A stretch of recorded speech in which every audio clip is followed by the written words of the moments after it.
அம்மா என்னம்மா இது இந்த நேரத்துல தான் அத்தை ஊர்ல இருந்து வரணுமா? அதுக்கு என்ன பண்ணது? சிவ பூஜையில் கரடி எப்போ வரும் நம்மளுக்கு எப்படி தெரியும்? கரடி மாதிரி நடுவில் வந்து காரியத்தை கெடுத்துட்டாங்க உங்கள் அத்தை.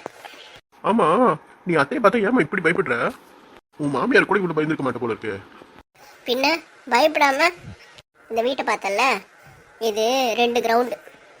இங்கே கட்டியிருக்க வீடு மட்டும்தான் நம்மளுது. இந்த நிலம், இந்த நிலத்தோட பட்டா எல்லாமே உங்கள் அத்தைக்கு சொந்தமானது. அது தெரியுமா தெரியாதா உனக்கு? வருண், நல்லா புரிஞ்சுக்கோ.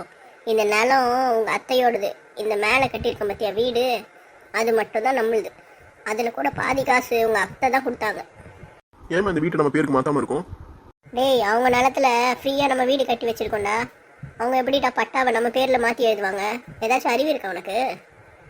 அதுவும் இல்லாமல் உங்கள் அப்பாவுக்கு அத்தைனா ரொம்ப பிரியம். அவங்க மேலே இருக்க மரியாதையிலையும் மதிப்பிலும் தான் அவங்க பேரை கூட மாற்றாமல் இந்த வீட்டுக்கு ராக்கம்மா இல்லோன்னு பேர் வச்சிருக்காரு. அப்பனா அத்தை சொல்றது எல்லாம் நம்ம கேட்டுட்டு தான் இருக்கணுமா? நம்ம என்ன உங்களுக்கு அடிமையா?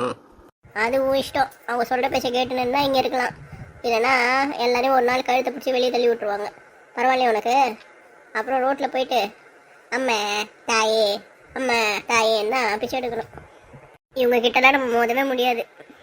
சரி, இந்த சந்திரி சாக்குல அவன் வீட்டுக்குள்ள போயிட்டாலே இப்ப அவளை எப்படி வீட்டை விட்டு தத்துறது? இப்போதைக்கு ஒன்றுமே பண்ண முடியாது. அத்தை ஊரில் தான் வந்திருக்காங்கல்ல, அவங்கள 10 நாளைக்கு நல்லபடியாக கவனிச்சு ஊருக்கு அமுச்சு வச்சுட்டு அதுக்கப்புறமா இவளை என்ன பண்ணுறதுன்னு பார்ப்போம். அத்தை எதிர மிரட்டுறது உருட்டுறதெல்லாம் கம்மி பண்ணிக்கோ.